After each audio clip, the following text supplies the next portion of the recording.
Assalamualaikum warahmatullahi wabarakatuh. Kembali lagi bersama saya Taufik Rivaldi. Di sini saya akan menjelaskan tentang materi mitigasi risiko. Pengertian mitigasi risiko: proses mengidentifikasi, menilai, dan mengurangi dampak potensial dari risiko yang dapat mengancam tujuan suatu organisasi dan proyek.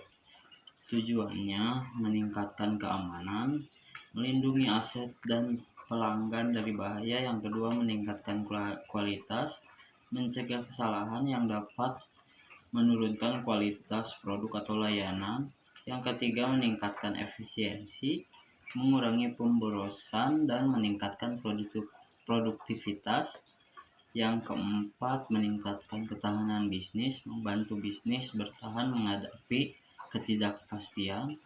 Yang terakhir, meningkatkan kepatuhan, memastikan bisnis mematuhi peraturan dan undang-undang.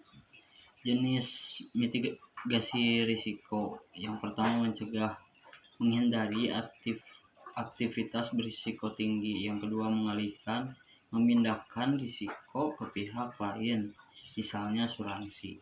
Yang ketiga, mengurangi kemungkinan atau dampak risiko. Yang keempat, menerima risiko dengan rencana pengelolaan. Dan yang terakhir, membagi risiko dengan pihak lain. Proses perencanaan mitigasi risiko: yang pertama, identifikasi risiko, mencari tahu semua potensi risiko yang mungkin terjadi.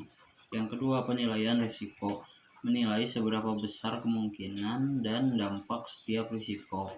Dan yang ketiga, pengembangan strategi, membuat rencana untuk mengurangi atau menghilangkan risiko.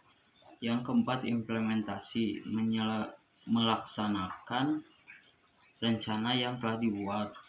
Dan yang terakhir, pemantauan dan evaluasi, memantau efektivitas rencana dan melakukan perbaikan jika diperlukan. Mengapa mitigasi risiko itu penting? Yang pertama, mencegah kerugian finansial, mengurangi risiko kerugian akibat kejadian yang tidak terduga. Yang kedua, meningkatkan reputasi, mencegah kerusakan reputasi akibat kesalahan atau kegagalan. Yang ketiga, memperkuat pengambilan keputusan, menyediakan informasi yang lebih baik untuk pengambilan keputusan. Dan yang keempat, meningkatkan kepercayaan pemangku kepentingan, menunjukkan komitmen organisasi terhadap keamanan dan keberlanjutan. Kesimpulannya dari materi ini, mitigasi risiko adalah proses yang sangat penting untuk setiap organisasi, terutama dalam lingkungan bisnis yang dinamis dan penuh ketidakpastian. Dengan menerapkan mitigasi risiko, organisasi dapat mengurangi risiko, meningkatkan kinerja, dan mencapai tujuan jangka panjang. Oke, sekian dari saya. Mohon maaf bila ada salah kata. Wassalamualaikum warahmatullahi wabarakatuh.